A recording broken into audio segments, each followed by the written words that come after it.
आळन्दिवल्लभम् रत्नाकराधौतपदां हिमालयकिरीटिनीं ब्रह्मराजर्षिरत्नाढ्यां वन्दे भारतमातरम्। ॐ पार्थाय प्रतिबोधितां भगवता नारायणेन स्वयं ध्यासेन ग्रथितां पुराणमुनिना मध्ये महाभारतम्। अद्वैतामृतवर्षिणीं भगवतीम् अष्टादशाध्यायिनीम् अम्ब त्वाम् अनुसन्दधामि भगवद्गीते भवद्वेषिणीम्। आयसाकडे काही माते की कमणे एके आते आचरे मी धर्माते म्हणसी जरी तरी पुरते पणा लागी आणि को दुसरा नाही जगी ऐसी सामुग्री माझ्या अंगी जाणसी तू मृत गुरुपुत्र आणिला तो तुवा पवाडा देखिला तोही मी उगला कर्मी वर्ते यदियन्न वर्ते जातु कर्मण्यतन्द्रितः मम वर्त्मानुवर्तन्ते मनुष्या पार्थ सर्वशः परी स्वधर्मी वर्ते कैसा साकांक्षुका होय जैसा तयाची एका उतरीच्या लाखोन्या जे भूत जात सकळ असे आम्हाची आधीन केवळ तरी न भावे भरळ म्हणून या उत्सिदेयुरिमे लोकान् कुर्यां कर्म चेदहं शङ्करस्य च कर्ता स्यामुपहन्यामि मा प्रजाः आम्ही पूर्णकाम होऊनी जरी आत्मस्थिती राहुनी तरी प्रजा हे कैसेनी विस्तरेल ही आमुची वास पाहावी मग वर्तती परी जाणावी ते लौकिक स्थिती आगवी नासिली होईल म्हणून समर्थ जो येथे आथिला सर्वज्ञते तेणे सविशेषे कर्माते त्यजावेना सक्ता कर्मण्य विद्वांसो यथा कुर्वन्ति भारत कुर्याद् विद्वांस तथा सक्ताश्चिकीर्षुर्लोक संग्रहम् देखे फळाची आशा आचरे कामुको जैसा कर्मी भरू हो आवा तैसा निराशाही जे पुढती पार्था हे सकळ लोक संस्था रक्षणीय सर्वथा म्हणूनिया मार्गाधारे वर्तावे विश्व हे मोहरे लावावे अलौकिका नोहावे लोका प्रती न बुद्धिभेदं जनये ज्ञानां कर्मसंगिनां जो यत्सेत् सर्वकर्माणि विद्वान् मुक्तः समाचरन् जे सायासे स्तन्यसेवी ते पक्वान्ने केवी जेवी म्हणोनी बाळका जैसी नेदावी धनुर्धरा तैसी कर्मी जया अयोग्यता तया प्रति नैष्कर्म्यता न प्रगटावी खेळता आदि करोनी तेथे सत्क्रियची लावावी तेची एकी प्रशंसावी नैष्कर्मी ही दावावी आचरोनी तया लोक संग्रहा लागी वर्तता कर्मसंगी तो कर्म बंधू आंगी वाजेल ना जैसी बहुरूपियांची रावो राणी स्त्री पुरुष भावो नाही मनी परी लोक संपादनी तैसीच करीती प्रकृते क्रियमाणानि गुणै कर्माणि सर्वशः अहंकार विमूढात्मा कर्ताहमिति मन्यते देखे पुढिला जे वोझे जरी आपुला माथा घेईजे तरी सांगे कान दटिजे धनुर्धरा तैसी शुभाशुभे कर्मे जिये निपजती प्रकृती धर्मे तिये मूर्ख मतिभ्रमे मी करता म्हणे ऐसा अहंकाराधिरूढ एकदेशी मूढ तया हा परमार्थ गूढ प्रगटावाना हे असो प्रस्तुत सांगिजेल तुझ हित ते अर्जुना देऊनी चित्त अवधारी बाब तत्त्ववित्तु महाबाहो गुणकर्म विभागयोः गुणागुणेषु वर्तन्त इति मत्वा न सज्जते जे तत्त्वज्ञानियांच्या ठाई तो प्राकृती भावो नाही जेथ कर्मजात पाही निपजत असे हे देहाभिमानू सांडुनी गुणकर्मे बोलांडुनी आदी साक्षी भूत होऊनी वर्तती देही म्हणून शरीरी जरी होती तरी कर्मबंधा नातळती जैसा का भूत चेष्टा गवस्ती घेपवेना प्रकृतेर्गुण सम्मूढास सज्जन्ते गुणकर्मसु तान कृत्स्नविदो बन्धान् कृतस्नविन्न विचालयेत एतकर्मी तोचिलिंपे जो गुण संभ्रमे घेपे प्रकृतीचे नि आटोपे वर्ततू ऐसे असे इंद्रिये गुणाधारे रहाटती निज व्यापारे ते परकर्प बलात्करे पाकारे आपादी जो मयि सर्वाणि कर्माणि सन्नस्याध्यात्मचेतसा निराशीर्निर्ममो भूत्वा युद्धस्व विगत ज्वरः तरी उचिते कर्मे आघवी तुवा आचरोनी मजर पावी परिचित चित्तवृत्ती न्यासावी आत्मरूपी आणि हे कर्म मी करता का आचरेन या अर्था ऐसा अभिमानू झने चित्ता रिगो देसी तुवा शरीर परा नोहावे कामना जात सांडावे मग अवसरोचित भोगावे भोग सकळ आता कोदंड हो घेऊनी हाती आरूढ ये रथी जेई आलिंगिन वीरवृत्ती समाधाने जगी कीर्ती रूढवी स्वधर्माचा मानू वाढवी या भारा पासून सोडवी मेदिनी हे आता पार्थ निशंकू होई या संग्रामा चित्त देई एत हे वाचुनी काही बोलो नये ये मे मतमिदं नित्यं नुतिष्ठन्ति मानवाः श्रद्धावन्तो नयुयन्तो उच्यते तेपि कर्मभिः हे अनुपरोध मत माझे जिही परमादरे स्वीकारिजे श्रद्धापूर्वक अनुष्ठीजे धनुर्धरा तेही सकळ कमी वर्ततु जाणपा कर्म रहितु मनोनी हे निश्चितु करणीय गा ये त्वेतदभ्य सुयन्तो नानु तिष्ठन्ति ये मे मते ममम् ये त्वेतदभ्य सुयन्तो नानु तिष्ठन्ति मे मत सर्वज्ञान विमूढान् तन्वि नष्टान चेतसः ना तरी प्रकृती ममू होऊनी इंद्रिया लढा देऊनी जे हे माझे मत भेरुनी ओसंडिती जे सामान्यत्वे लिखिती अवज्ञा करुनी देखिती काहा अर्थवादू म्हणती वाचाळपणे ते मोह मदिरा भ्रमले विषय विखे भारले अज्ञान पंखी बुडाले विभ्रांत मानी देखे शवाच्या हाती दिधले जैसे का रत्न वाया गेले ना तरी जात्यंदा पाहले प्रमाण नोहे का चंद्राचा उदयो जैसा उपयोगान वचे वायसा मूर्खा विवेकू हा तैसा रुचेल मना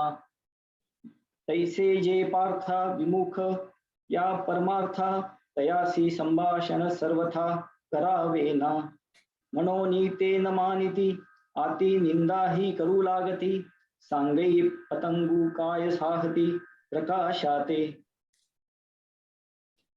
पतंगादीपी अलिंगन तेथ त्यासी अचूक मरण तेवी विषया चरण आत्मघाता म्हणून इंद्रिये एके जाणतेनी पुरुखे लाळावी ना कौतुके आदि करुनी हागा सर्पेसी खेळो येईल किम व्याघ्र संसर्ग सिद्धी जाईल सांगे हाळा हाळ जिरेल सेविलिया काळी देखे खेळता अग्नी लागला मग तो सावरे जैसा उधवला तैसा इंद्रिया लळा दिधला भला नोहे ये रवी तरी अर्जुना या शरीरा पराधीना कानाना भोगरचना मेळवावी आपण सायासे करुनी बहुते सकळ ही समृद्धी जाते उदो असतु या देहाते प्रतिपाळावे का.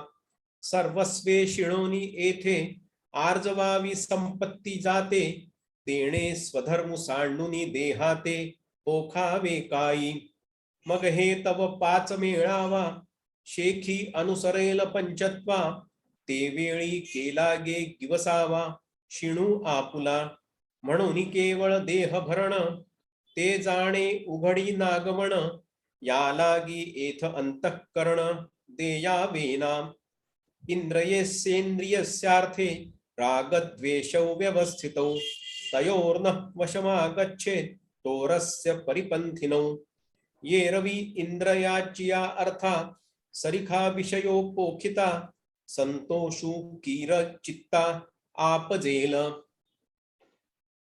परी तो संवत्सराचा सांगा तू जैसा नावेक स्वस्थू.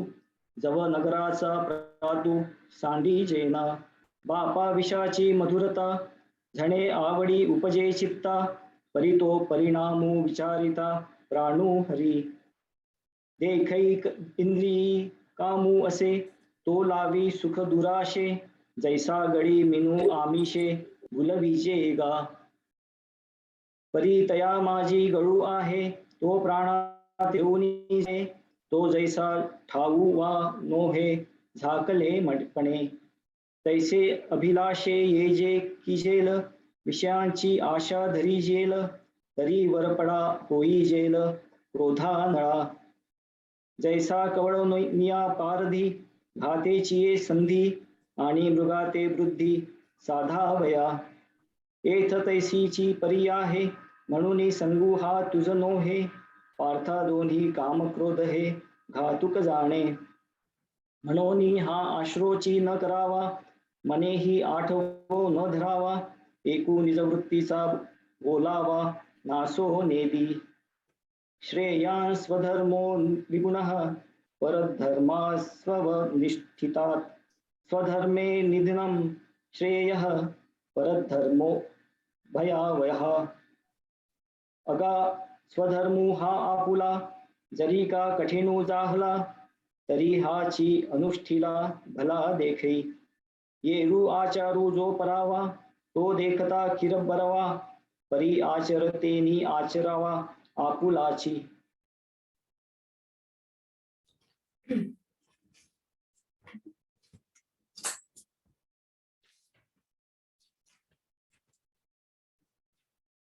यानंतर श्रुती मंत्र शक्ती महती ब्रह्मात्म विद्यावती. या सूत्रोदित शास्त्र पद्धतिरति प्रद्योर्तितांतर्युति. या सत्काव्यतति प्रसादित मतिर्नाना गुणालंकृतिः. सा प्रत्यक्ष सरस्वती भगवती मांत्रायतां भारती. सर्व ज्ञानेश्वरी प्रेमींचं मी पुन्हा एकदा इथे मनपूर्वक स्वागत करते. कर्मयोग हा अत्यंत सुंदर अनुपमेय असा अध्याय. त्याच्या जवळपास अंतिम चरणाकडे आपण चाललो आहोत. आणि आपण बघितलं भगवंतांनी कर्माची प्रतिष्ठा इथे सांगितली आणि ज्ञानेश्वर महाराजांनी ती अधिक विशद करून सांगितली. आणि आपल्या अगदी सामान्यांच्या जीवनामध्ये सुद्धा जे कर्म आहे त्या कर्माला सुद्धा कसं कर्मयोगामध्ये परिणित करून या संपूर्ण सृष्टीच्या यज्ञामध्ये एखादा सामान्य व्यक्ती सुद्धा आपली कशी आहुती देऊ शकतो हे सुंदर असं ज्ञानेश्वर महाराज आपल्याला इथे उकलून दाखवतात.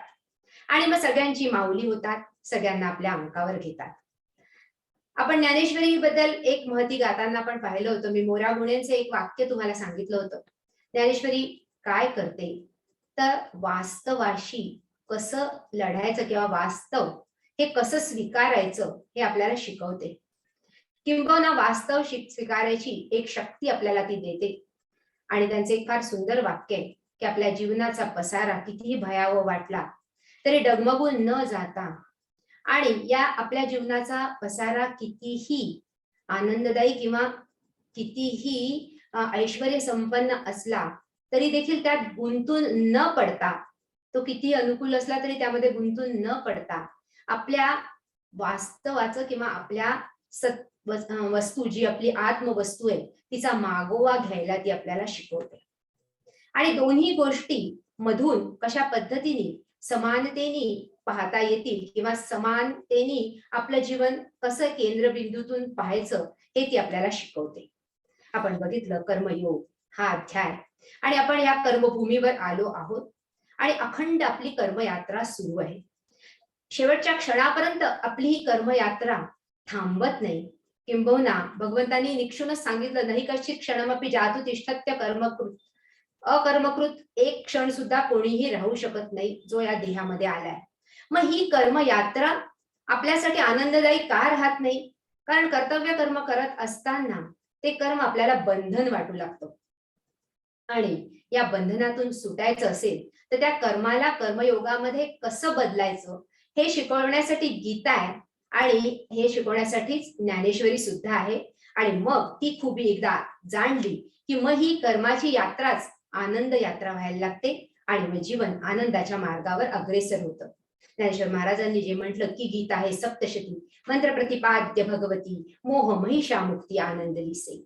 आणि म्हणून या अध्यायामध्ये ज्ञानेश्वर महाराजांनी पहिल्यांदा जे काही उलगडून दाखवलं त्यामध्ये आपण पाहिलं, स्वधर्म जो बापा तो नित्य यज्ञ जाणपा तेथे वर्तता पापा संशय नाही.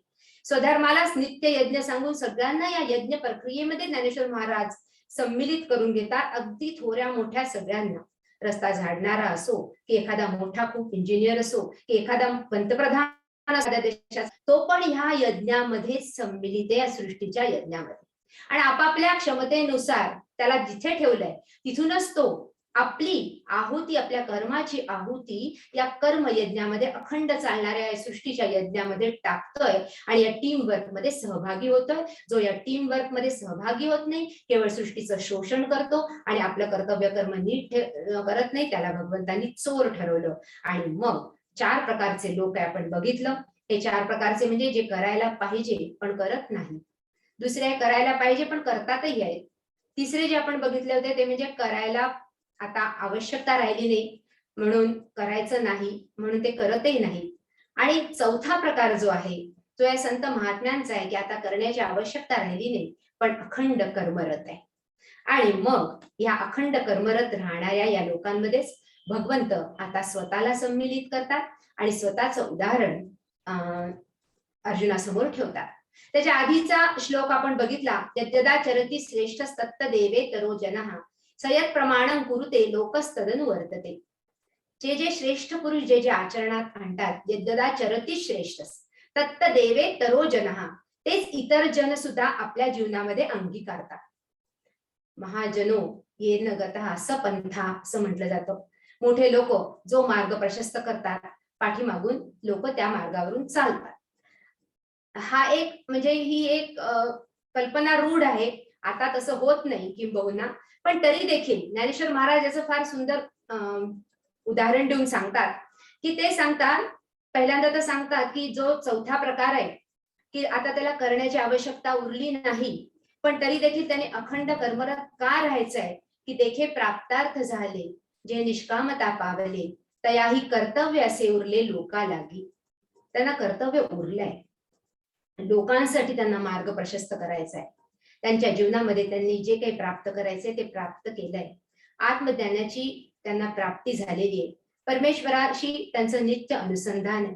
परमेश्वराशी अनुसंधान आहे म्हणजे जो परमेश्वर या सृष्टीचा कर्ता आहे, या सृष्टीचा मालक आहे, या सृष्टीचा नियामक आहे, त्याच्याशीच त्याचं नित्य अनुसंधान असून सुद्धा एकही क्षण ते आपलं कर्म सोडत नाही. कारण त्यामुळे ते बाकीच्या लोकांसमोर आपलं एक सुंदर उदाहरण देतात.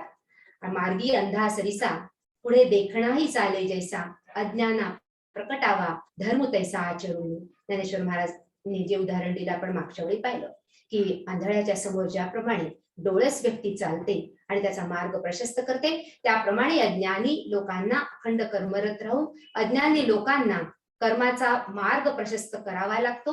कारण आता त्यांना कर्म करायचं उरलं नसलं आणि म्हणून त्यांनी जर कर्म सोडून दिलं तर इतर लोकही त्यांचं अनुसरण करतील. आणि म्हणून ज्ञानेश्वर महाराज आणखी एक सुंदर ओवी आपल्या समोर मांडतात. ते म्हणतात, एथ वडील जे करती तया नाम धर्मू हे ठेविती तेची येर अनुष्ठिती सामान्य सकळ. जे वडील करतात त्यालाच जी मागून येणारी पिढी आहे, पुढची जी पिढी आहे ती त्यालाच धर्म समजते. आपल्याला वाटतं ना की एखाद्या अतिरेकाच्या घरी जन्मलेला मुलगा तो लहानपणापासून जे पाहत असेल त्याच्या दृष्टीने तोच धर्म असेल. आणि त्याचप्रमाणे ज्यांच्या घरी जे सदाचरण असतं त्यांच्या घरची मुलं आपोआपच लहानपणापासून त्या सदाचरणामध्ये सहभागी होतात. येथ वडील जे जे करती तया नाम धर्मू हे ठेवती. आणि म्हणून आपली पुढची पिढी जर चांगली व्हावी असं वाटत असेल तर वरचे जे ज्येष्ठ आहेत श्रेष्ठ आहेत त्यांना अधिक सावध राहावं लागेल असे इथे ज्ञानेश्वर महाराज म्हणतात. गुरुजींनी उदाहरण देताना म्हटलं की स्वतः आई मोबाईलवर आहे, सतत व्हॉट्सअपवर आहे आणि मुलांना जर म्हणेल की तू व्हॉट्सअपवर खेळू नको हा किंवा सारखा मोबाईल खेळू नको, आता तर तेही म्हणायची सोय नाही कारण मोबाईलवरच सगळ्या शाळा सुरू होत्या, पण तू आता अभ्यास कर. ज्या आईच्या हातामध्ये पुस्तक असेल तर आपोआपच तिचे मुलं बरोबर वाचनाची गोडी लागून पुस्तकं वाचायला लागतील. आई म्हणा किंवा वडील म्हणा, हे आपोआप संक्रमित होतं. हे जबरदस्तीने संक्रमित करावं लागत नाही, हे आपोआप बाकीची नवी पिढी जी आहे ती ग्रहण करत असते, हे इथे ज्ञानेश्वर महाराज सांगतात. आणि म्हणून येथ वडील जे जे करती तया नाम धर्मू हे ठेवीती. समर्थांची ती गोष्ट तुम्ही पण प्रसंग तो ऐकला असेल की समर्थांकडे एक बाई आली, तिचा मुलगा रोज गुळ खायचा, खूप गुळ खायचा आणि उष्णतेमुळे त्याच्या नाकातनं रक्त व्हायचं. तेव्हा ती मुलाला घेऊन आली समर्थांकडे आणि ती समर्थांना म्हटलं की याला जरा तुम्ही समजवा आणि याला उपदेश करा की इतकं गुळ खाणं चांगलं नाही, गुळाशिवाय हा जेवतच नाही, गुळाशीच पोळी खातो. समर्थ म्हणाले असं करा तुम्ही 15 दिवसांनी त्याला घेऊन या माझ्याकडे. आणि मग 15 दिवसांनी ज्यावेळी ती बाई पुन्हा घेऊन आली त्यांनी त्याच्या डोक्यावरून हात फिरवला आणि म्हटलं बाळा इतकं गुळ खाणं चांगलं नाही बरं, आपण काहीतरी ठरवून थोडीशीच मात्रा गुळ खावा. आता त्या बाईने म्हटलं की तुम्ही हेच सांगणार होतात तर तुम्ही 15 दिवस पूर्वी का नाही सांगितलं. त्यावर समर्थांनी म्हटलंय की ते म्हणाले की मला स्वतःलाच गुळ खूप आवडतो आणि रोज मीच गुळ खात असल्यामुळे जोपर्यंत मी ते गुळ खाणं बंद करत नाही तोपर्यंत माझी वाणी जी आहे ती ते सांगण्यासाठी समर्थच होणार नाही. आणि जरी मी सांगितलं तरी तो उपदेश तो ग्रहण करणार नाही, तो त्याच्या आत शिरणार नाही, तो उपदेश केवळ वरवरचा राहील. आणि म्हणून जे त्या अवस्थेला पोहोचले त्यांना अधिक सावध राहून कर्म करावं लागतं किंबहुना त्यांना बाकीच्यांसाठी मार्ग प्रशस्त करावा लागतो, हे ज्ञानेश्वर महाराज इथे सांगतात. म्हणून चौथ्या प्रकारचे जे लोक आहेत ज्याच्यात संत महात्मे येतात त्यांना काही करायचं नसून सुद्धा ते अखंड कर्मरत राहतात. आता भगवंत इथे स्वतःचं उदाहरण देतात. खरं म्हणजे स्वतःचं उदाहरण देणं हे अतिशय कठीण असतं, पण ते भगवंत आहेत त्यामुळे ते देऊ शकतात. ते म्हणतात न मे पार्थास्ति कर्तव्यं त्रिषु लोकेषु किंचन नानवाप्तम वाप्तव्यं वर्त एव च कर्मणि. पार्थ तुला माहित आहे मी या तिन्ही लोकांचा स्वामी आहे आणि मी अवतार घेऊन आता या कृष्ण रूपामध्ये तुझ्या समोर वासुदेव म्हणून आलो आहे, तुझा सारथी आहे. मला या तिन्ही लोकांमध्ये काय कर्तव्य असेल, तिन्ही लोक जे माझ्याच अधिपत्याखाली आहे त्यामध्ये मला वेगळं असं काय करायची आवश्यकता आहे खरं म्हणजे. पण तरी देखील मला काही कर्तव्य नसताना सुद्धा मला काही प्राप्त करायचं असून किंवा नसून सुद्धा नान वाप्तम वाप्तव्य, मला काही प्राप्त करायचंय असंही नाही आणि काही प्राप्त करायचं नाही असंही नाही, तरी वर्त एवच कर्मणी, मी सतत कर्मरत आहे. भगवंत इथे आपलं उदाहरण देतात. आणि ज्यावेळी जे कर्म त्यांच्यावर सोपवलं गेलं ते त्यांनी कसं सावध राहून केलं किंबहुना ते त्यांनी कसं आपल्या हृदयाच्या ओल्याव्याने केलं हे आपण सगळेजण त्यांच्या लीलांवरनं पाहू शकतो. मग ते वनामध्ये गायी चालण्याचं कर्म असो, ते पावा वाजवण्याचं कर्म असो, ते रास खेळण्याचं कर्म असो, ते गोवर्धन उचलण्याचं असो, ते कंसाला मारण्याचं असो, ते जरासंधाला मारण्याचं असो, किंवा मग आता या राजसूय यज्ञ जो पांडवांनी केला त्यामध्ये हाच जो गोकुळीचा राणा आहे ना तो मग उष्ट्या पत्रावळी सुद्धा उचलतो. मग ते उष्ट्या पत्रावळी उचलण्याचं कर्म असो, शिशुपाला मारण्याचं कर्म असो, किंवा आता इथे या अर्जुनाचं सारथ्य करण्याचं कर्म असो. आणि हे सारथ्याचं कर्म करत असताना सुद्धा बघा मग तो सारथी म्हणूनच राहिलाय.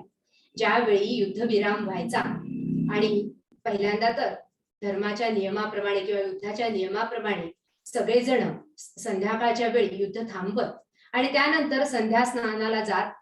पण त्यावेळी हा अर्जुनाचा सारथी मात्र घोड्यांना घेऊन नदीवर जायचा, त्यांचे बाण काढायचा, त्यांच्या ज्या जखमा आहेत त्याला मलमपट्टी करायचा, त्यांना खरारा करायचा, त्यांना चारा द्यायचा किंवा खाऊ घालायचा. म्हणजे ह्याचा अर्थ काय की जे सारथ्याचं कर्म आपल्या वाट्याला आलं ते देखील चोखपणे भगवंत बजावतात. आणि म्हणून ज्ञानेश्वर महाराज सुद्धा त्याला फार सुंदर वर्णन करून सांगतात. ते म्हणतात, आता आणिकांची या गोठी कायशा सांगो किरीटी, देखे मीच ये रहाटी वर्तत असे.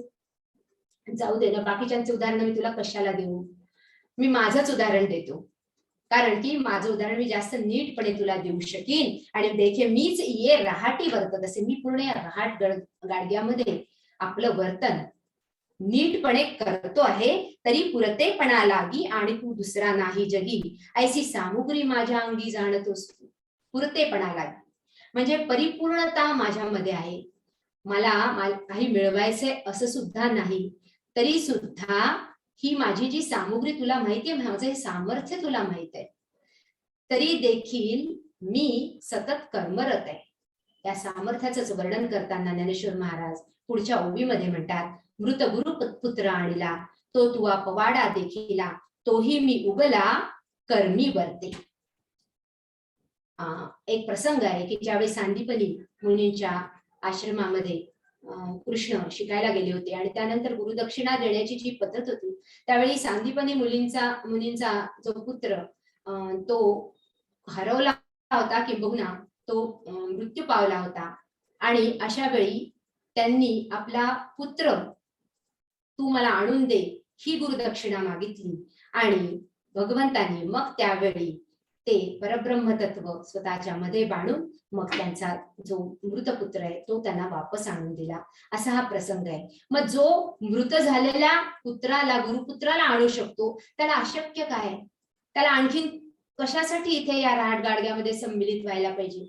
पण ते मी अखंडपणे कर्मरत राहून करतो आहे, कारण मी तसं जर नाही केलं तर काय होईल.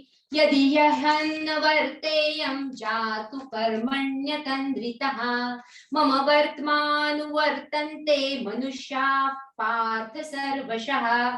यदि हि अहम अतंद्रितः कर्माणि जातु न वर्तेय, जर मी अतंद्रित राहून माझे कर्म केले नाही तर काय होईल. हे पार्था मनुष्या सर्वशा मम वर्तम अनुवर्तन्ते, बाकीचे सगळे जण माझंच अनुकरण करतील.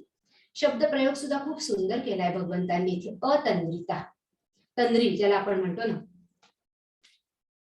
म्हणजे बेसावध राहून कर्म करणं, आणि अतंद्रिता म्हणजे सावध राहून कर्म करणं, दक्ष राहून कर्म करणं.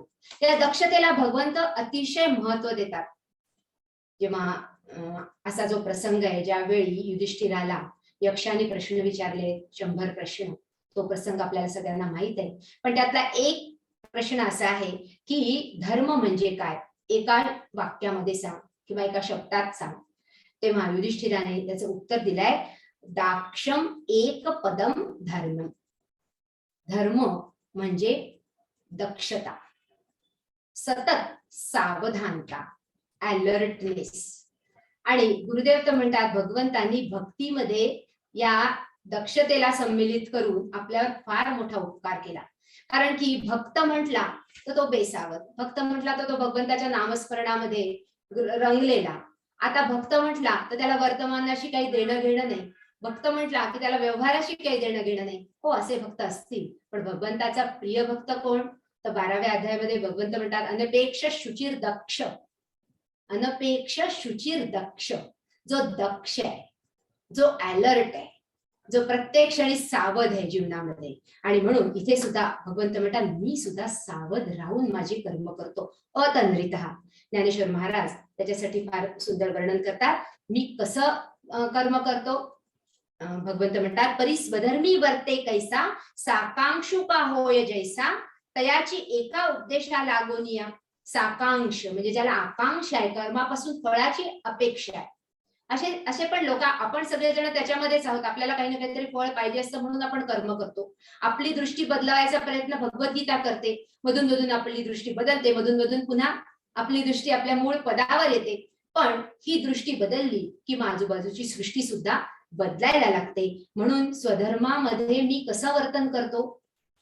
ज्ञानेश्वर महाराज वर्णन करतात भगवंताच्या मनोभावाचं की साकांक्षू, जणू काही असं वाटेल की भगवंताला काहीतरी पाहिजेच आहे, तेवढ्यासाठी तो करतोय. कंसाला मारलं, त्याला इथलं नक्की राज्य मिळवायचंय.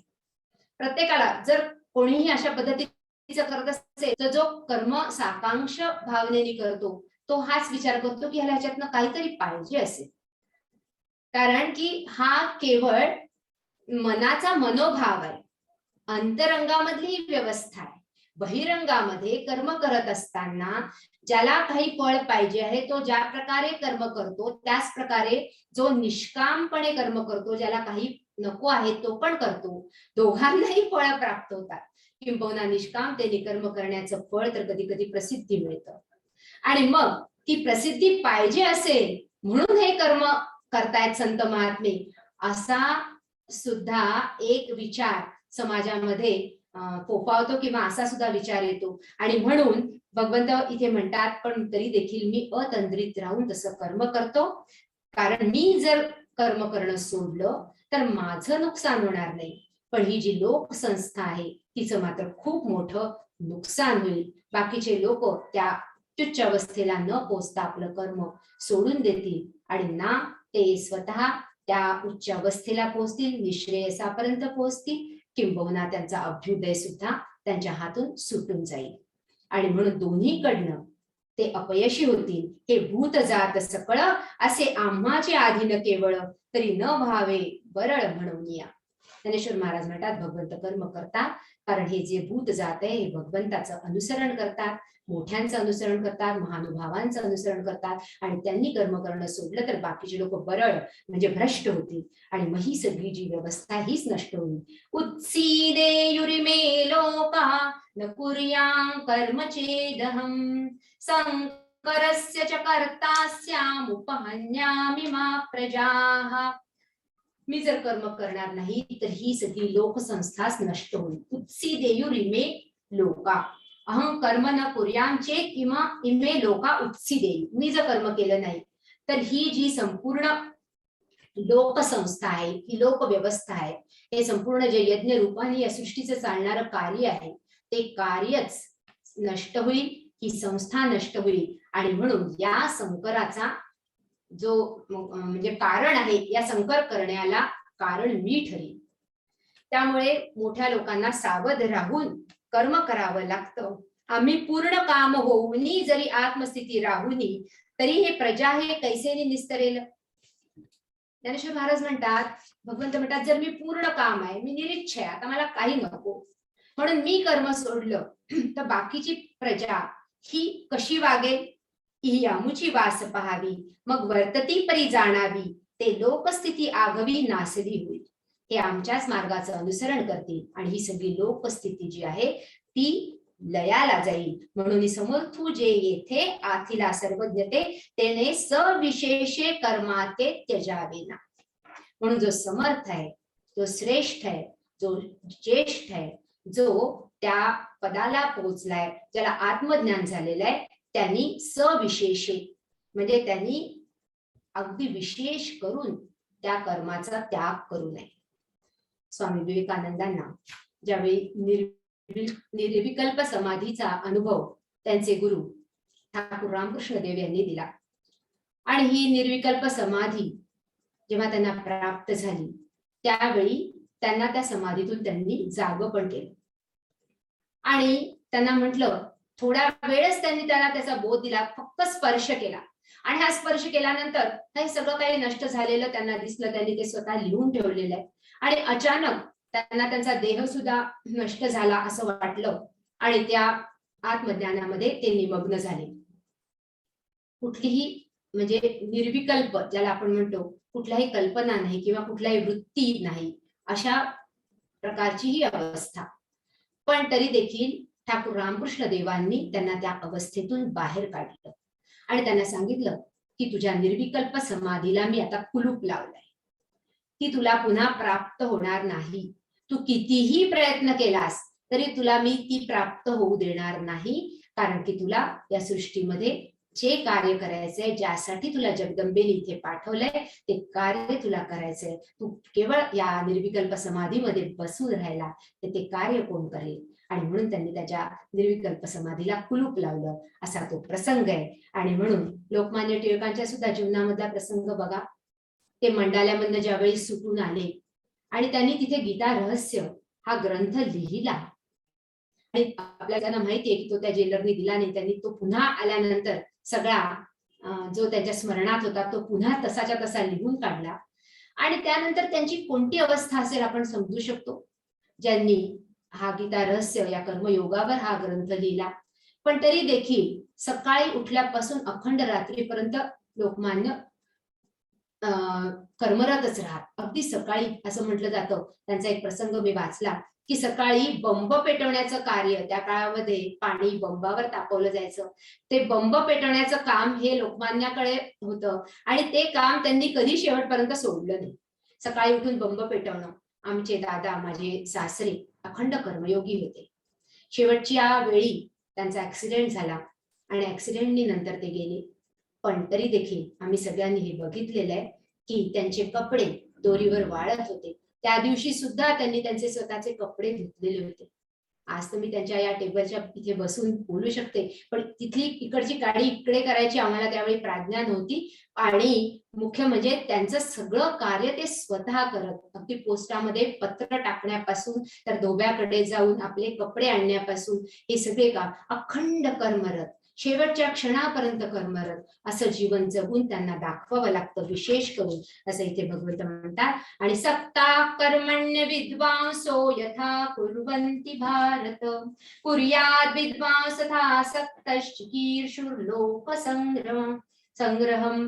हे अर्जुना ज्याप्रमाणे अज्ञानी लोक कर्माच्या ठिकाणी आसक्त राहून कर्म करतात. सक्ता कर्मण्य विद्वांसो, अविद्वांसो म्हणजे जे अज्ञानी आहे ते कर्माच्या ठिकाणी आसक्त असतात, अटॅच्ड असतात, त्यांना कर्माची आसक्ती असते, फळाची आसक्ती असते.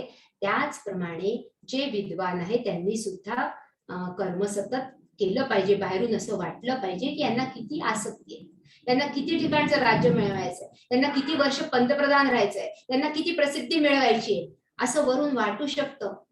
पण आतून ते निस्संग असतात. केवळ लोकसंग्रह करण्यासाठी क्षत्रियाला तर कर्म करतच राहावं लागतं, असं इथे भगवंत म्हणतात. ज्ञानेश्वर महाराज फार सुंदर त्याचं वर्णन करतात. देखे फळाची आशा आचरे कामुकू जैसा कर्मी भरू होवावा तैसा निराशा आहे. ज्याला आशा नाही, निराशा म्हणजे ज्याला त्या कर्मापासून आशा नाहीये, त्याला काही प्राप्त करायचं नाही, त्याला सुद्धा ज्याप्रमाणे एखाद्याला कर्मापासून फळ प्राप्त करायचं असतो, तो जसं आचरण करतो किंवा तो जसं धावून धावून कर्म करतो तसंच त्याला कर्म करावं लागतं. जे पुढत पुढती पार्था हे सगळं लोकसंस्था रक्षणीय सर्वथा म्हणून या, कारण या लोकसंस्थेचं रक्षण करणं हे त्याचं आणखीन ज्येष्ठ श्रेष्ठ असं कर्तव्य बनून जातं. आता त्याला माहितीये की ही लोकसंस्था ही कशी टिकेल आणि त्यामुळे ही कर्मानीच टिकेल आणि प्रत्येकाच्या अखंड कर्मरत राहण्यानेच प्रत्येकाचा विकास होऊ शकेल, सृष्टीचा सुद्धा विकास साधला जाऊ शकेल. आणि म्हणून ज्ञानेश्वर महाराजांची सगळ्यांना माहित असलेली ओवी येते. मार्गाधारे वर्तावे विश्व हे मोहरे लावावे अलौकिक नोहावे लोकाप्रती. त्यांना तर उलट आणखीन सावध राहून कसं कर्म करायचे, मार्गाधारे वर्तावे, त्यांना त्या मार्गावरून मार्गक्रमण करायचंय. आणि मार्गाधारे हे विश्व हे मोहरे लावावे, त्या विश्वासाठी आपला हा मार्ग ध्येय प्रशस्त करायचंय. विश्वाला सुद्धा आपल्या पाठीमागे अशा मार्गावर मार्गक्रमण करण्यासाठी बाध्य करायचंय.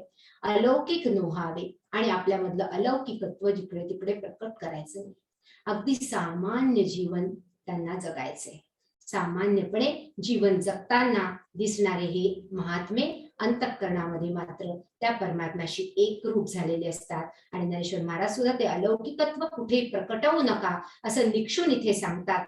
आणि म्हणून विनोबा भावे म्हणतात की ज्याप्रमाणे बावला बावलीच्या लग्नामध्ये आई ज्याप्रमाणे उत्साहाने सहभागी होते, त्याचप्रमाणे हे महात्मे सुद्धा या संपूर्ण या सृष्टीच्या खेळामध्ये पसाऱ्यामध्ये ते सुद्धा सम्मिलित होतात. असं वाटतं की जणू काही त्यांना सुद्धा काही प्राप्त करायचंय. स्वामी विवेकानंद सुद्धा पहा, त्या अवस्थेला पोहोचल्यानंतर सुद्धा शेवटच्या क्षणापर्यंत त्यांच्या हातामधली जपमाळ सुटली नाही. ते ज्यावेळी गेले त्यावेळी सुद्धा ते अखंड जप करत होते, नाम जप करत होते. ती जपमाळ त्यांनी ठेवली नाही. मी तिथे पोहोचलो म्हणून मला थांबण्याचा कुठलाही अधिकार नाही. ज्याप्रमाणे मी म्हणते ना, आमच्या इलेक्ट्रिकल इंजिनिअरिंगच्या भाषेमध्ये पोटेन्शियल मेंटेन करावं लागतं. ते पोटेन्शियल सतत मेंटेन करावं लागतं. ज्ञानेश्वर महाराजांनी सुद्धा एका ठिकाणी ज्यावेळी म्हटलंय ना, का सकल जलसंपत्ती घेऊनी समुद्रा ते घेवसती, गंगा जैसी अनन्य गती मिळालीची मिळे. ही गंगा नदी संपली जलसंपत्ती घेऊन त्या समुद्राला जाऊन मिळते आणि मिळून परत येत नाही. आणि परत येत नाही म्हणून तिथे थांबतही नाही, ती मिळतच राहते. त्यामुळे ते अखंड जुळून राहणं, जुळल्यानंतर परत न येणं, हे जे आहे ते त्यांना करावं लागतं. आणि भगवंत फार सुंदर पुढच्या श्लोकांमध्ये सांगतात, न बुद्धिभेदं जनयेद ज्ञानां कर्मसंगिनां जोषयेत सर्व कर्माणि विद्वान युक्तः समाचरन्. बुद्धिभेद जनांचा करू नये, अज्ञानांचा तर मुळीच करू नये. उलट त्यांच्यासोबत जोशयेत सर्व कर्माणी, अत्यंत उत्साहाने या कर्म प्रक्रियेमध्ये सम्मिलित व्हावं आणि त्यांनी चांगल्या प्रकाराने या सगळ्या कर्म या प्रोसेसचं आचरण करावं असं भगवंत इथे सांगतात. आणि ज्ञानेश्वर महाराज सांगतात, जे सायासे स्तन्य सेवी ते पक्वान्य केवी जेवी, म्हणून बाळका जैसी नेदावी धनुर्धरा. अरे छोटस बाळ आहे जे आईचं दूध पितं, जे सायासे स्तन्य सेवी, आणि ते सुद्धा स्तन्य सेवन करताना सुद्धा त्याला सायास होतात, त्याला कष्ट होतात. ते पक्वाने केवी जेवी, ते काय पक्वान्नाचं जेवण करू शकतं का ते बाळ? तैसी म्हणून बाळका जैसी नेदावी, म्हणून बाळकाला पक्वान्न देऊ नये. त्याचप्रमाणे जे अज्ञान आहे त्यांना नैष्कर्म्य सांगू नये, कारण त्यांना हे नैष्कर्म्य समजणारच नाही. हे नैष्कर्म्य म्हणजे काय? त्याचं फार सुंदर उदाहरण आपण 4थ्या अध्यायामध्ये बघू, की सूर्य जसा नैष्कर्म्याचं आचरण करतो, की तो आहे म्हणून कर्म होतं, पण तो काहीच करत नाही. तो उगवला म्हणून सृष्टीमध्ये अपार कर्म घडतं. ही सगळे जे फुलं आहेत ते फुलतात, फळं फळतात, किंवा पक्षी दाणे वेचायला लागतात, सगळेजण कामाला लागतात आपल्या. ही सृष्टी अखंड कर्मरत होते, पण तरी देखील सूर्य काय करतो? सूर्याच्या असण्यामुळे होतं. हे नैष्कर्म्य. न करून खूप काही केलं आणि करूनही काही नाही केलं. विनोबा भावे म्हणतात, हे जीवनातलं अत्युच्च संगीत आहे. पण ते समजत नाही ज्याला, त्याला ही नैष्कर्म्य अवस्था सांगू नये. तैसी कर्मी जया अयोग्यता तया प्रती नैष्कर्म्यता न प्रकटावी खेळता आधी करून. ज्ञानेश्वर महाराज म्हणतात, ज्याला कर्मामध्येच अजून योग्यता आली नाही पूर्णपणे, त्याच्या समोर अशा पद्धतीने नैष्कर्म्यता सांगू नये. म्हणून तुला अर्जुना, तुला सुद्धा नैष्कर्म्यता अजून तुझ्या जीवनामध्ये आणताच येणार नाही, कारण तुझी ती योग्यताच नाही. तुला कर्माच्या मार्गावरूनच जावं लागेल, कारण अजून तुला नैष्कर्म्यता समजलेलीच नाही की नैष्कर्म्यता म्हणजे काय. आणि हे जोपर्यंत त्या अवस्थेला तू पोहोचणार नाही तोपर्यंत तुला समजणार नाही. आणि म्हणून ते म्हणतात, तेथ सत्क्रियाच लावावी तीच एक प्रशंसावी, नैष्कर्मी ही दावावी आचरून. आणि म्हणून जो नैष्कर्मी आहे, आता त्याला काही करायचं उरलेलं नाही, जो त्यांनी सुद्धा सत्क्रिया सतत केली पाहिजे आणि तिचीच प्रशंसा केली पाहिजे, जेणेकरून बाकीचे लोक सुद्धा त्याचं अनुसरण करतील. आता एक सुंदर श्लोक येतो भगवंताचा, प्रकृते क्रियमाणानि गुणै कर्माणि सर्वशः अहंकार विमूढात्मा कर्ताहमिति मन्यते. प्रकृते गुणै अवशः. सगळेजण या प्रकृतीच्या गुणांनी बांधले. आपण 3 गुण पाहिले, सत्व रज तम. आणि गुण या शब्दाचा अर्थ सुद्धा आपण पाहिला, तो म्हणजे दोरी आहे आणि मानसिक बंधन आहे. सत्वगुण म्हणजे ज्ञानाचा प्रकाश, रजोगुण म्हणजे क्रियाशीलता आणि तमोगुण म्हणजे क्रियाशून्यता. आणि त्यामुळेच हे तिन्ही गुण, हे जे मानसिक बंधन आहे, याच्यामुळे हा संपूर्ण समाज, ही सगळी प्रकृती, हे सगळे भूतमात्र अवश्य आहे, या गुणांनी बांधलेले आहे. आणि म्हणून ते कर्मरत आहे. ज्याच्यामध्ये खूप रजोगुण असतो, जो हायपर असतो, जो चंचल असतो, तो एका जागी बसू शकत नाही, तो अखंड कर्मरत असतो, तो वर्कोहोलिक होत जातो. आणि त्यामुळे त्याचं ते कर्म करणं अधिकाधिक वाढत जातं. त्या कर्मातूनच त्याला कर्म करण्याची अधिकाधिक शक्ती मिळत जाते आणि त्याला असं वाटत असतं की मी खूप कर्म करतो. आता इथे भगवंत हे सांगतात की अहंकार विमूढ आत्मा कर्ताहमिति मन्यते. ते गुण हे माझं स्वरूप आहे असं समजल्यामुळे वास्तविकतः जो चैतन्य स्वरूप आहे, पण तो स्वतःला देह स्वरूप किंवा प्रकृतीच मानत असल्यामुळे तो स्वतःला त्या सगळ्या ज्या घडणाऱ्या कर्माचा कर्ता मानतो.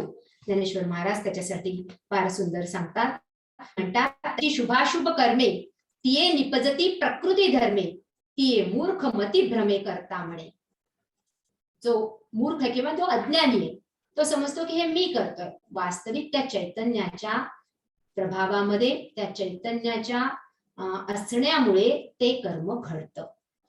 पण तो स्वतःला देह समजत असल्यामुळे तो स्वतः मी करतो असं समजतो. अहंकार विमूढात्मा. आणि अहंकार हा प्रकृतीचा घटक आहे.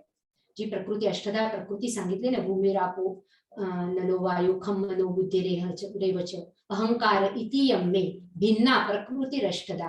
ही प्रकृती अष्टधा प्रकृती आहे आणि अहंकार सुद्धा आपल्याला त्यासाठीच इथे दिलेला आहे. आपल्याला काहीतरी या देहाला नाव दिलेले आणि हा अहंकार आपल्यामध्ये बीजारोपित केलेला आहे. त्यामुळे तो स्वतःच ते मी कर्म करतो असं समजतो. जो कुछ किया सो तुम किया मैं कुछ किया नाही. कबीरांचा फार सुंदर दोहा आहे. कहो कही जो मैं किया तुम ही ये मुझ माही. आपल्यातला अहंकार जो आहे तो घालवण्यासाठी ते म्हणतात जे काही केलं ते तुम्ही केलं प्रभू. प्रभू म्हणजे जे आपल्यातलं जे चैतन्य तत्व आहे, अजून आपण तिथपर्यंत पोहोचलो नाही त्यांनी. मैं कुछ किया नाही, मी नाही केलं.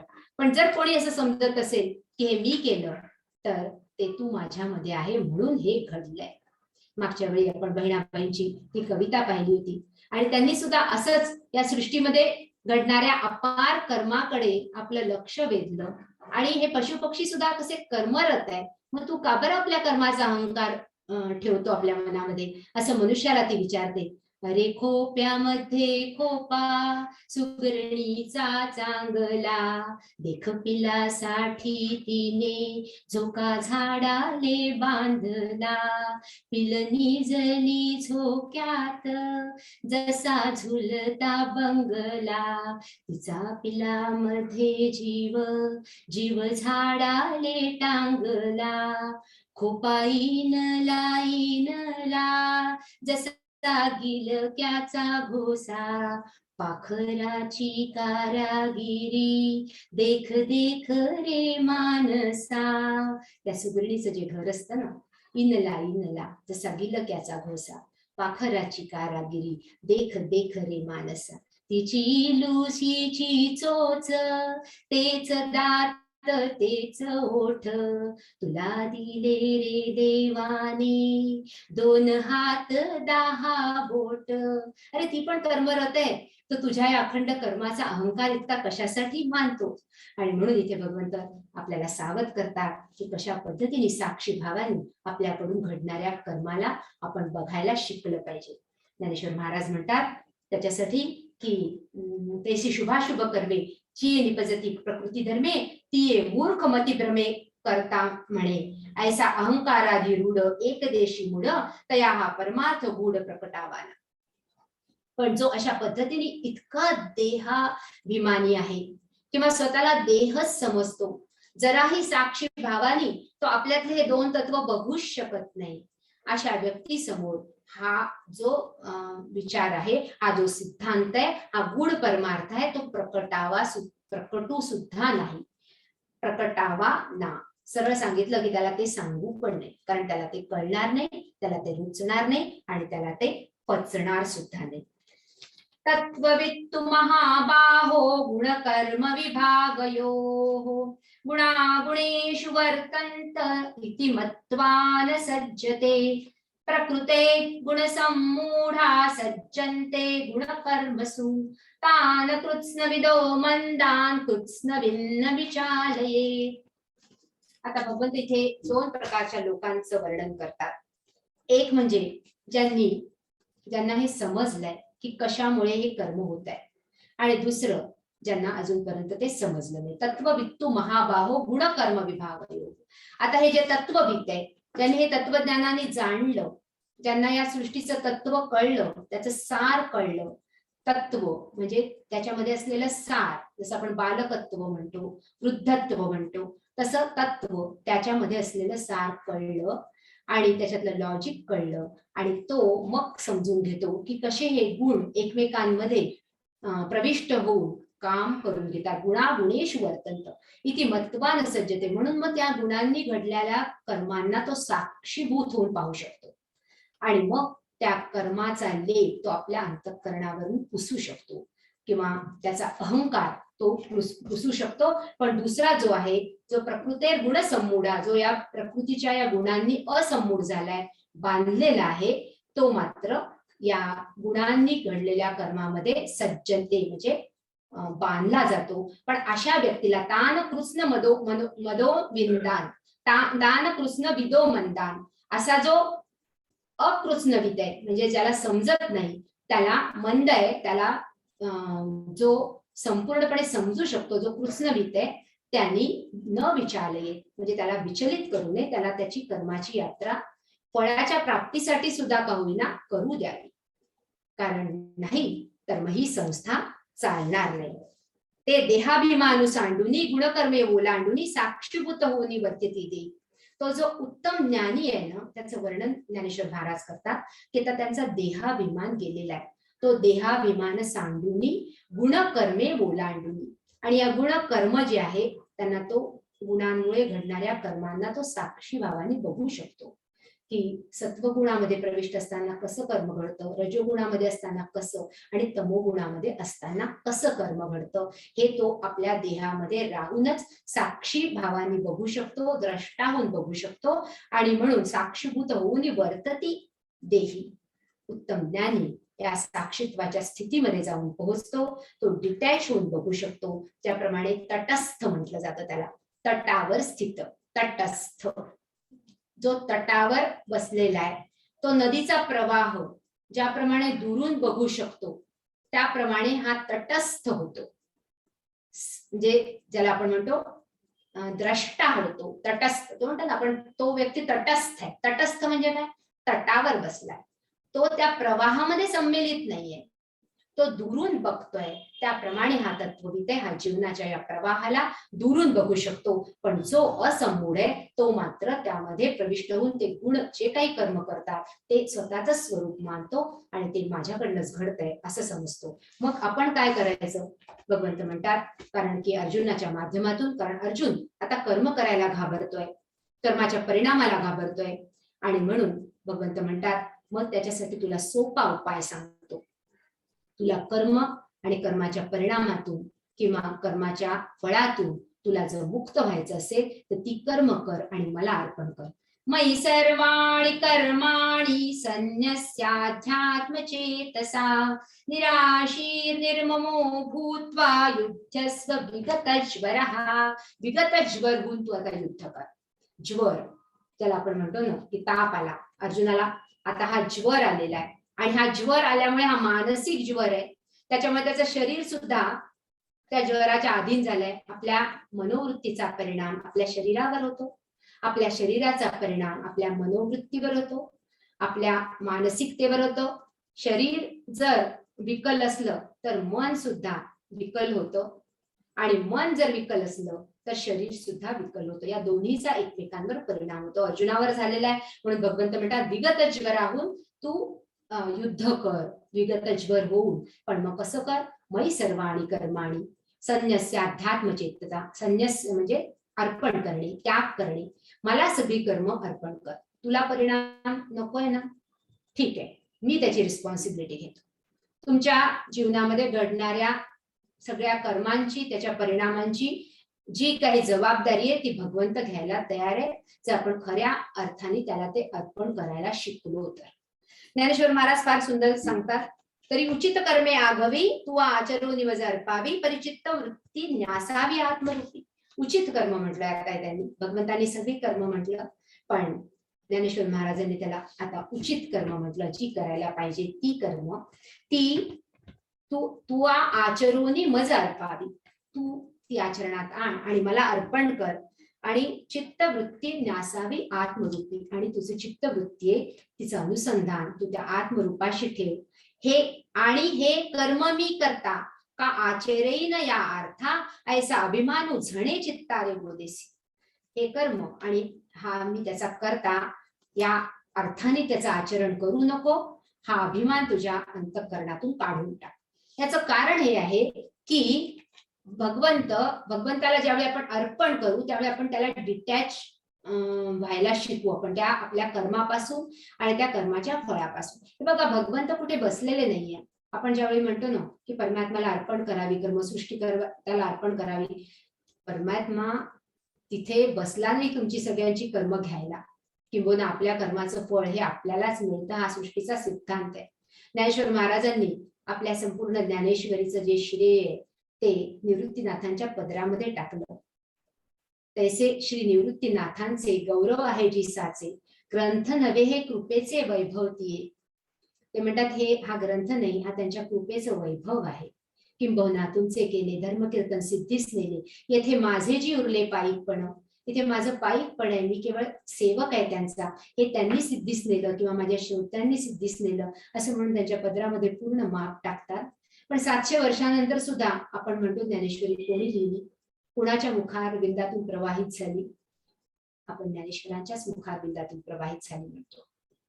शिवाजी महाराज म्हणतात हे राज्य तो शंभू महादेवाचे. आपण नाव कुणाचं घेतो? शिवाजी महाराजांचंच घेतो. जो जितक्या लवकर आपलं कर्म आणि त्याची फळ विसरून त्याच्यापासून डिटॅच होऊ शकेल, त्याची कर्म ही सृष्टी जपून ठेवते अनेक अनेक पिढ्यांपर्यंत. पण जो सारखं वाजवून आपलं कर्म दाखवतो किंवा आपली फळं आपल्याच अंतःकरणामध्ये धारण करून ठेवतो, त्याचं हे सगळं जे कर्तृत्व आहे ते लवकरात लवकर ही सृष्टी विसरते. म्हणून मागे पण आपण एक सुंदर ओवी पाहिली, वृक्ष कावेली लोटीतली फळे आली, तैसी सांडी निपजली कर्मे सिद्धे. संपूर्ण जी सृष्टी आहे ही आपली सगळी कर्म आपली फळं सोडून देते आणि नवीन सृजनाला सिद्ध होते. पण मनुष्यच आपली सगळी फळं धारण करून आपलं अंतःकरण गढूळ करून घेतो. एखाद्या वृक्षाने जर ठरवलं की मी माझं फळ सोडणार नाही तर काय होईल? एकतर त्याची दुर्गंधी पसरायला लागेल, तो तिथेच ते फळ सडेल आणि तो नवीन सृजनासाठी नवीन फळ धारण करण्यासाठी आपली क्षमता गमावून बसेल. मनुष्य सुद्धा तसंच करतो, त्याची दुर्गंधी बाकीच्यांना यायला लागते. सारखं फळ वाजवून दाखवण्यामुळे जुनी जुनी फळं सुद्धा पुन्हा पुन्हा सगळ्यांच्या समोर आणण्यामुळे आणि जे लोक जितक्या लवकर विसरतात ही सृष्टी ती फळं कधीही विसरत नाही. आता आणखीन सुंदर ज्ञानेश्वर महाराजांच्या ओव्या आहेत, आपण त्या थोड्याशा बघू आज, कारण आपल्याला शेवटी जायचंय. आता कोदंड घेऊन हाती आरूढ पाया रथी, देई आलिंगन वीरवृत्ती समाधाने. आता चल लवकर उठ, कोदंड हातामध्ये घे, तुझं धनुष्य हातामध्ये धारण कर आणि या रथामध्ये आरूढ हो आणि वीरवृत्तीला पुन्हा आलिंगन दे. तू आता जे मोहग्रस्त झालेला आहे, ही वीरवृत्ती तुला सोडून गेली आहे, तिला पुन्हा आलिंगन दे. जगी कीर्ती रुढवी, स्वधर्माचा मान वाढवी, या भारापासून सोडवी वेदनी. ही पृथ्वी जी आहे या भारापासून सोडव रे, या दुष्कर्त्यांच्या हातून ती सोडव, दुष्कर्मींच्या, आणि स्वधर्माचा मान वाढव. पुन्हा तुझं स्वधर्म तू अंगीकार, लोक तुझ्याच मार्गाचं अनुसरण करतील. आता पार्था निशंकू होईल, त्या संग्रामा चित्त देई, येत हे वाचून काही बोलू नये. आणखी फार सुंदर ज्ञानेश्वर महाराज म्हणतात आता काही बोलू नकोस बाबा, आणि आणखीन मला काही सांगायला पण लावू नको. आता तू निशंक हो लवकरात लवकर, कारण माझ्या या धर्म संस्थापनेचा सगळा भार तुझ्यावर आहे. आणि म्हणून निशंक होई, या संग्रामा चित्त दे. आता हे सगळं चित्त ना तुझं या संग्रामाकडे दे. आणि मग हे मत भगवंताचं जो अनुसरेल त्याचं काय होईल आणि जो अनुसरणार नाही त्याचं काय होईल, हे 2 श्लोकांमध्ये भगवंत सांगतात. येत्वे तदभ्य सूयंतो किंवा ये मे मतमिदं नित्यम. आता मी गीतेच्या जे श्लोक आहे ते घेत नाही, पण ज्ञानेश्वर महाराजांच्या 2-3 ओव्या सांगून हाचा वर्ग संपवते. हे अनुपरोध मत माझे, जी परमादरे स्वीकारी, जे श्रद्धापूर्वक अनुष्ठिजे धनुर्धरा. हे जे लोक माझं हे जे मत आहे अनुपरोध म्हणजे अबाधित असं माझं जे हे मत आहे, हे जे लोक अंगीकारतात तेही सकळ कर्मी वर्ततो, जाणपा कर्मरहित. ते कर्मामध्ये वर्तत असतानाच कर्मरहित आहे. पण जे लोक सामान्यत्वे लेखिती अवज्ञा करून दाखविती, पहा अर्थवादू म्हणती वाचाळपणे. पण जे लोक याचा अभ्यर करतात याला सामान्य मत म्हणतात आणि अवज्ञा करतात या मताची, ते मोह मदिरा भ्रमले, विषय विखे घारले, अज्ञान पंखी बुडाले निभ्रांत मानी. ते त्यांच्या मोह मदिरेमध्ये डुबलेले आहेत, विषय विखे व्यापलेले, विषयांनी व्यापले आणि अज्ञानाच्या पंखामध्ये म्हणजे अज्ञानाच्या चिखलामध्ये बुडलेले असे तो निभ्रांत म्हणे मान. आणि म्हणून आणखीन एका सुंदर श्लोकाकडे भगवंत येतात. श्रेयान् स्वधर्मो विगुणा परधर्मा स्वनुष्ठिता स्वधर्मे निधनं श्रेया परधर्मो भयावह. हा अत्यंत माझ्या आवडीचा श्लोक आहे, पण आपण तो पुढच्या वेळी बघणार आहोत. कारण हा श्लोक जो आहे ना, हा जणू काही आपल्याला झडझडून जाग करतो. श्रेयान् स्वधर्मो विगुणा हा श्लोक आपल्याला सांगतो की दुसऱ्यांकडे पाहून जगणं बंद करा आणि आपलं कर्तव्य चोखपणे करा. दुसऱ्याच्या वाट्याला आलंय ते जरीही आपल्याला श्रेयस्कर वाटत असलं तरी ते दुरून डोंगर साजरे याप्रमाणेच आहे. म्हणून आगा स्वधर्मो हा आपला जरी का कठीण झाला तरी हाच अनुष्ठेला भला देखील पुन्हा एकदा ज्ञानेश्वर महाराज सुद्धा निक्षून सांगतात आणि याच्यासाठी फार सुंदर सुंदर उदाहरणं देतात. आणि हाच जो श्लोक आहे हा पुन्हा एकदा 18व्या अध्यायामध्ये भगवंत याची पुनरावृत्ती करतात. इतका हा महत्वाचा श्लोक आहे. श्रेयान् स्वधर्मो विगुणा आपला विगुण वाटत असलेला धर्म सुद्धा आपल्यासाठी धर्म म्हणजे आपलं कर्तव्य, आपलं जीवन, आपण जिथे आहोत तेच, आपल्या वाटेला जे आले आहे तेच आपल्यासाठी श्रेयस्कर आहे. परधर्मा श्रेयान् स्वधर्मो विगुणा परधर्मा स्वनुष्ठिता दुसऱ्याचा उत्तमपणे आचरणात आणलेला धर्म सुद्धा किंवा उत्तम वाटणारा सुद्धा आपल्यासाठी श्रेयस्कर नाही. स्वधर्मे निधनं श्रेया आपला धर्म पाळत असताना मनुष्याला निधन आलं, त्याचा जीवनाचा भान असता गेला तरी देखील ते आपल्यासाठी श्रेयस्कर आहे. याच्यासाठी ज्ञानेश्वर महाराजांनी फार सुंदर अशा ओव्या 18व्या अध्यायामध्ये सांगितल्या, त्या सांगून थांबते. येरी जिया पराविया रंभेहून बरविया तिया काय करविया बाळके येणे अगा पाण्याहून बहुवे तुपी गुण किर आहे परी मीना काय होय असणे तेथ. येरी जिया पराविया रंभेहून बरविया ज्याप्रमाणे परकी स्त्री रंभेपेक्षा सुद्धा सुंदर असली तरी बालकासाठी तिच्या काय काम, बालकाचं पोषण ती करू शकणार नाही. त्याप्रमाणे दुसऱ्याचा जो धर्म आहे किंवा दुसऱ्याचा जो रस्ता आहे जीवनाचा तो कितीही चांगला दिसत असला तरी देखील तो आपल्यासाठी काहीही उपयोगाचा नाही. आणि म्हणून ते म्हणतात अगा पाण्याहून बहुवे तुपी गुण किर आहे. पाण्यापेक्षा तुपामध्ये गुण खूप आहेत. तूप किती महाग मिळतं, पाणी किती रुपयाला मिळतं, पाण्यापेक्षा तुपामध्ये कितीही जास्त गुण असले तरी मीना काय होय असणे देतं. पण जर मासुळीला पाण्यातनं काढून तुपात टाकलं तर तिची काय अवस्था होईल. त्याचप्रमाणे मनुष्याने आपला स्वधर्म नीटपणे चोखपणे पाळावा, दुसऱ्याकडे लक्ष देऊन जीवन जगणं बंद करावं. कारण की सगळे जे आहेत दुसऱ्याचे जे धर्म आहे ते आपल्यासाठी दुरून डोंगर साजरे याप्रमाणे. हा सुंदर श्लोक, याचे अतिशय सुंदर अशा ओव्या आहेत, त्या आपण पुढच्या वेळी पाहू. आजचा हा अभ्यास आपण इथेच थांबू. ज्ञानेश्वर महाराज की जय, सद्गुरुदेव भगवान की जय. अभंग म्हणते छोटासा. हो मन हा मोहरा अर्पुनी ईश्वरा, मन हा मोहरा अर्पुनी ईश्वरा, मन हा मोहरा अर्पुनी ईश्वरा, पुनरपि संसारा येणे नाही, पुनरपि संसारा येणे नाही, मन हा मोहरा अर्पुनी ईश्वरा, मन हा मोहरा अर्पुनी ईश्वरा, मन हे शेवंती देऊ भगवंती, मन हे शेवंती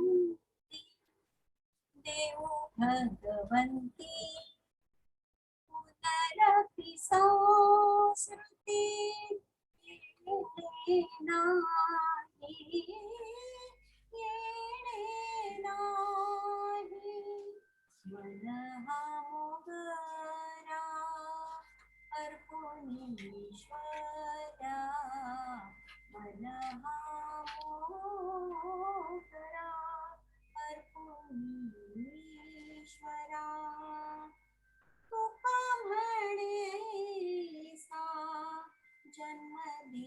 देवा तुका म्हणे ऐसा जन्म दिला देवा तुझा वास भावा वैकुंठासी तुझा वास भावा वैकुंठासी वैकुंठासी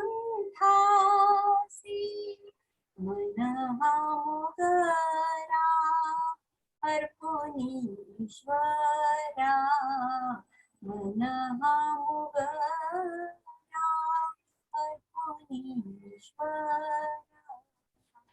मन हा मोगरा अर्पुनीश्वरा.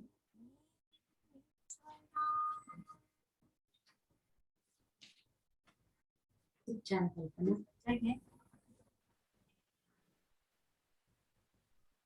वसुदेव सुतं देवं कंसचाणूरमर्दनं देवकी परमानन्दं कृष्णं वन्दे जगद्गुरुं योगेशं सच्चिदानन्दं वासुदेवं व्रजप्रियं धर्मसंस्थापकं वीरं कृष्णं वन्दे जगद्गुरुं कृष्णं वन्दे जगद्गुरुं.